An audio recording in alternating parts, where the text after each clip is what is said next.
What is up, everybody? Welcome back to another episode of the Diamond Studios podcast. This is where some friends get together, talk about music, business, and the balance of both with life. I'm your host, Nathan Collins. As always, we are joined by the one and only Kevin Beggs, hello, Jonathan Boucher, Ben Brewer, and today we're going to talk about how musicians can prepare for doing gigs in the cold. Let's get into it. Let's do it. Wow. Wow. Doing gigs in the cold, man. Sucks. We've all done it, right? I'm hoping ours isn't in the cold. We have a show coming up next Saturday at the time of the release of this podcast, the last Saturday of October. And it's been getting chilly. It might be a smidge bit cold. Yep. But it's fine. Yeah, we're okay. It's okay. But yeah, it's only going to get colder from here. So we're turning the corner. We're heading into November. Spring is no more. It's Yeah. just winter from here on out. Winter is here. And December is around the corner. Got Christmas and New Year's.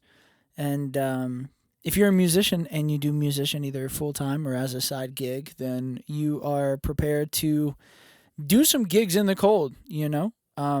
There's really no getting out of it unless you're just lucky and you got all indoor gigs. But even then, you catch a breeze or a draft from the door. And it catches you off guard. They put you at the door. So every time the door opens, you get hit and get blasted with a burst of cool air. One way we stay warm here at Diamond Studios is from our friends at Living Room Coffee Roasters. Wow. Just realized this is my first time trying this coffee, and it's great. Wow. It caught me off guard. So good. I love it. Wow. Doing gigs in the dark. I mean, wait. Doing gigs in the dark. Sorry, I'm drinking black coffee. Every venue. We know you need it right now, so just keep drinking. Just like every venue you go to, you just turn out the lights. Everybody's like, what's going on? You're going to pour coffee on us while we play? You know, I'm fairly certain he was joking, but someone came in while I was playing guitar at a studio and turned the lights out. You know, it's kind of like there's no windows or lighting, you know, if you turn them all out. And I stopped playing, and he was like, nope, not a true musician, and left. And I was like, what? And then he popped his head back in, and he went, a true musician would know how to play in the dark. And I was like, I know how to play. It's just you turn the lights out. What do you want me to do? Anyway, fun little story. All right, let's talk about how you can prepare to sound your best and perform at your best for a gig in the cold. Number one, and I think this is overlooked quite often, get to your gig a little early. And when I say a little early, like hour or two early, let your instruments go ahead and acclimate to the temperature. Now, granted, like there's acclimation for a wooden instrument typically takes 24 hours to fully acclimate. But still, letting the wood shrink, which is what wood does in the winter. And then it expands in the summer, which is why your stuff is flat in the summer, and then your tunings are typically sharp in the winter.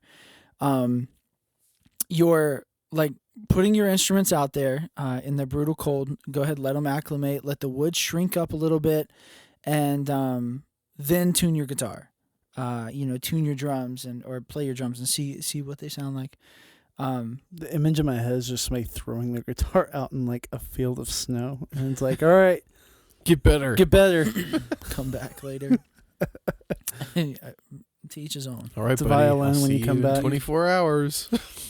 You treat your instruments how you wish. I don't recommend doing that necessarily. Yeah, don't do that. Don't do that. But yeah, have you guys ever done that? I haven't set out my guitar before a gig. Honestly, the thing that I usually worry about the most is my hands. So hand warmers and gloves, and specifically hand warmers in gloves are great. Because when you're sitting there and your hands are already aching because you've been playing a show for however long, and it's cold, and you have no way of getting your hands warm, you're just more likely to miss more notes. And you get into slow motion range where you're like, you can't feel which way your hand's going. Yeah. It's your terrible. hands feel like hot dogs. I don't know. Yeah, little hot dog fingers. It feels like you're playing holding hot dogs. Yeah. Oh, Yeah, I got you. I got okay. you. I was imagining hands are just like hot dogs for Hot dog fingers. fingers. Hot dog fingers. Yeah. Is that better Yeah. or worse than sausage fingers? Better. Better. Yeah. Yeah. Because I feel like the misconception. Are you talking about like people saying they have sausage fingers so Yeah. they can't play guitar as well or Yeah. something like that? That's a misconception. People can play guitar if they practice enough. It's fine. Oh no, I have sausage fingers. Same. And I play guitar for Yeah. 13 years. Wow. Well, yeah. Sausage fingers. Sausage fingers. This is uncomfortable. I do. I go about Warm the your other hands way. up. So whenever I have a guitar that's been out in the cold, I do my best to protect the instrument after that. So Yeah. that's more or less where my brain is a lot of times. But that makes sense beforehand, letting it acclimate. Yeah. I can't say that I've done that. I typically 2 to 3 hours before a show, I'll go ahead and put my guitar in the car and just let it. Yeah. It hurts my heart, but you just got to do it. You know, that's if I know I'm playing outside. Yeah. You know, if the venue hasn't really let you know that you're playing outside, then I would not put my instrument out in the cold like that. Then they'll just have to Yeah. deal with a sucky tuning for a little bit. That's on the venue though, but you Yeah. know, whatever. The same goes for your amps. If you're using tube amps, plug them in and then let them warm up a little bit, put them on standby for a little bit, and then let them do their thing. But you don't want to just electrocute the amp while it's, you know, just getting used to the cold. So Gotta let Yeah. them cook. yeah, you gotta Let 'em let them cook. Full bands. Actually, the next one is more so for full bands, but you know this one's really for anybody. Limit your set time. You know, if you're a superhuman and you can play for an hour straight in Antarctica, props to you. Most people cannot. So limit No. your set time. You know, if you're a wimp like I am, do a 15, 20-minute set, take a 5-minute break. Or if you're, you know, pretty mediocre or average, not mediocre, but if you're an average musician, wrong Gosh. word, you know, do a 30, 40-minute set and, you know, take a 30, 20-minute break. Yeah. You know, and just let the venue know, like, hey, I'm going to take a break, just to let you know.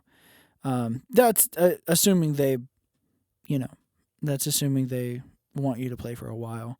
Yeah. And if they're a venue that doesn't allow breaks, which is stupid. I don't know why venues do that.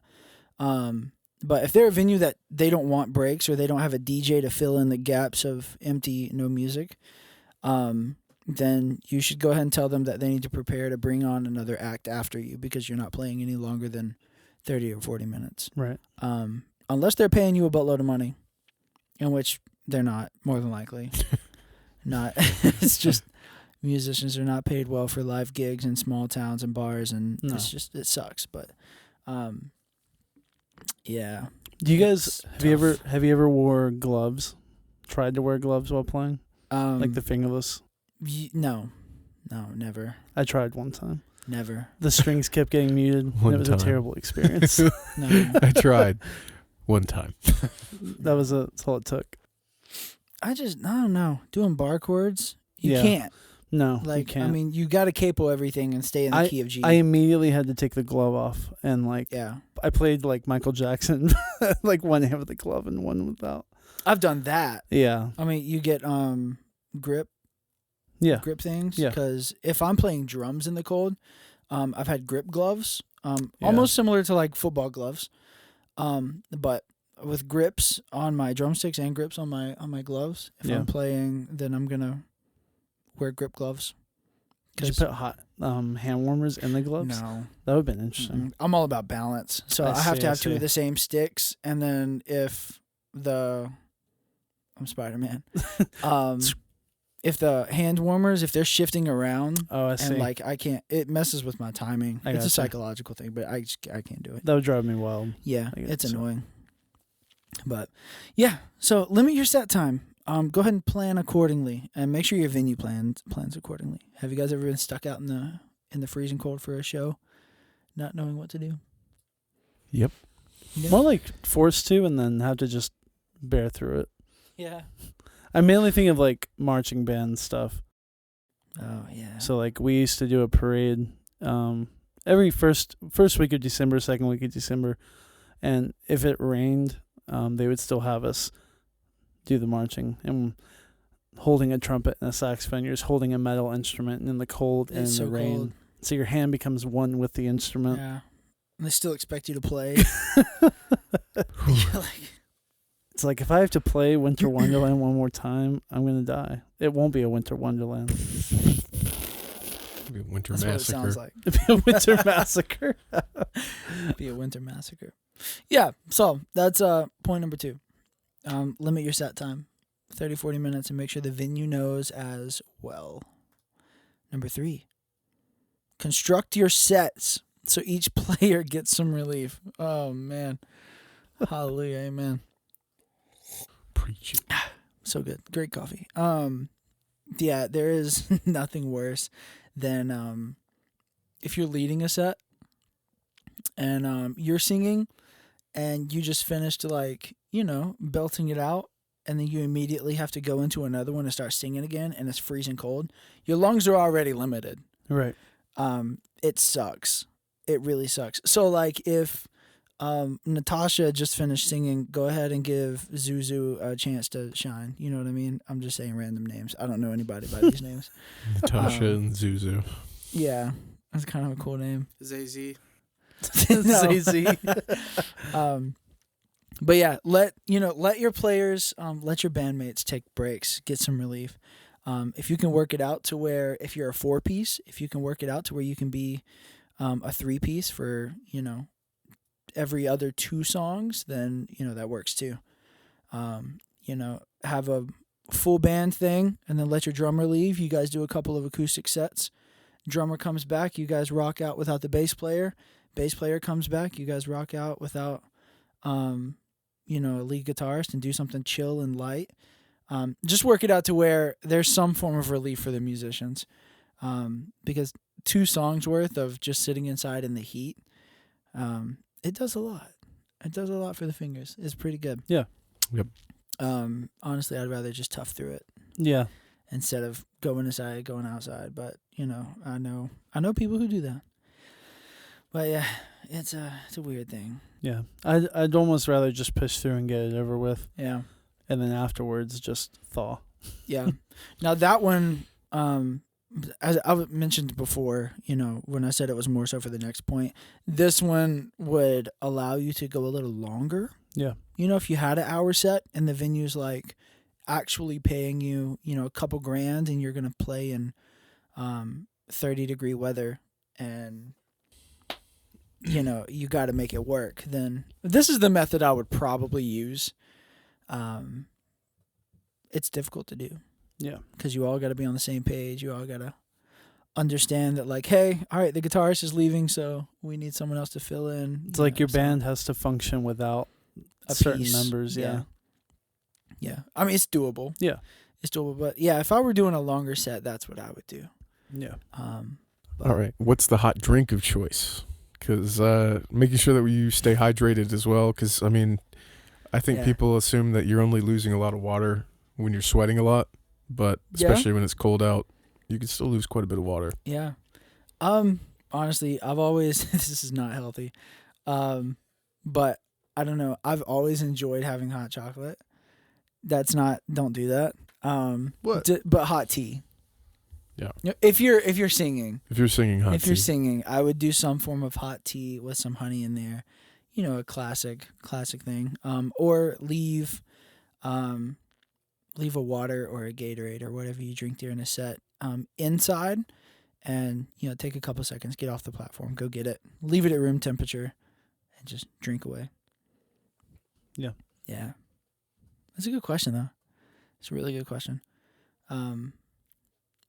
Yeah, 'cause I can taste the licorice right now, thinking about it. yeah. Yeah. The hot thing is a weird thing because you don't want to shock your muscles if you're outside for a while. Mm-hmm. You don't want to just devour some super hot stuff right before you're about to sing a bunch of stuff. But That's my voice. I got a weird. I think freaky something voice. warm, like just trying to find if you can get Yeah. a thing of hot tea and have it outside with you, that Yep. can be useful as a hand warmer, and then it won't be so scalding hot by the time you actually get to it or finish it. Yeah. Scarves are great too. I was gonna ask. I was like, do you think covering the external helps just as much as the internal? Yeah, absolutely. Yeah. That's interesting. Yeah. Turtlenecks, scarves, all that good jazz. It's good. In the winter, just wearing turtlenecks. We turtlenecked out. Yeah, so that is that's 3 tips that you musicians can use for playing in the cold. If you have gigs, we'd like to know about it. Please let us know if you have gigs coming up, because we want to come see your methods and Show judge us you. how you stay warm. We want to judge you. I'm kidding. Just be a heckler from the stage. Did you drink AT? Look, if any of us show up to a I don't see concert any scarves. and if we're hecklers, you have permission to smash guitars over our heads. Oh, That'd be incredible. That'd be great, Okay. right? It depends on. don't like, heckle what any kind- concerts nearby. Okay. Depends on what On what kind? Like, kind of guitar. yeah, I mean, like a solid body guitar. Kind of would be- heckler. Yeah, like a Wouldn't be amazing. Telecaster to the temple. Oh my Yeah, that would gosh. be amazing. That's Yeah. death. Yeah, that's you're not Yeah. allowed. Which we're talking about next week. We're talking about serial killers and musicians. Nice. Ooh, Fun facts. I'm talking about Gigi. Fun fact. Fun fact. My Wait. great uncle, he was the manager of a bank manager in Alabama, and his secretary was a serial killer. No. Oh, Lord. She's on. Well, Oh. I get it was like she's like classified as like a serial killer, but she killed like a couple of her husbands and tried to kill her daughter. Oh my gosh. Gosh. A couple of her husbands. We don't know where the last 3 went, but you can try. Holy crap.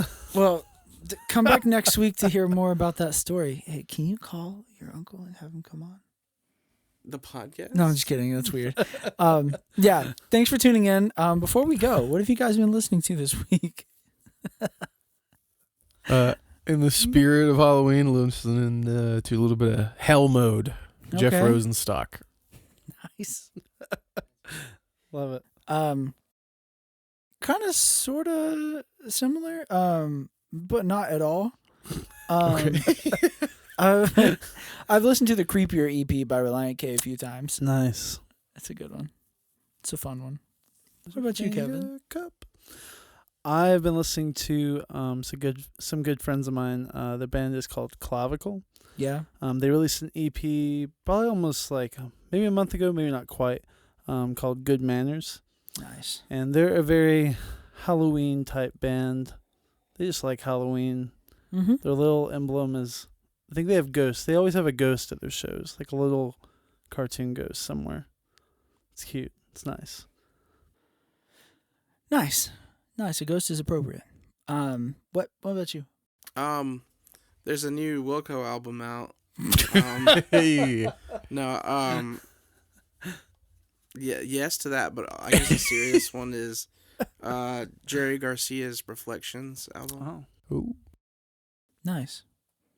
nice. This is we're pretty much on the same track musically. Yeah, Well, somewhat.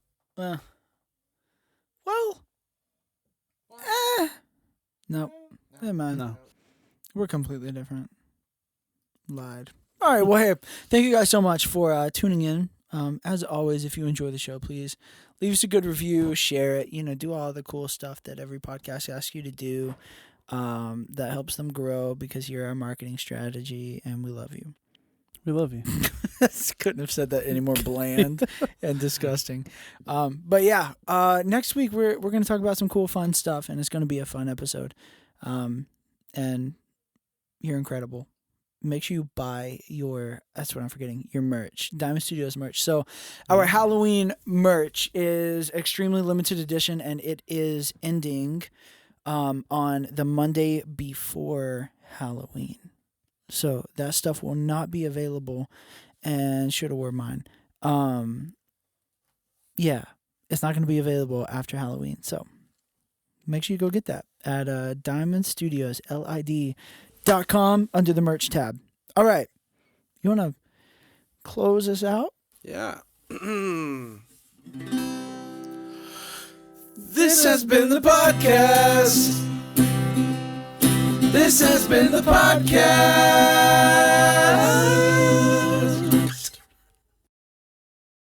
Nice. Nice. We did it.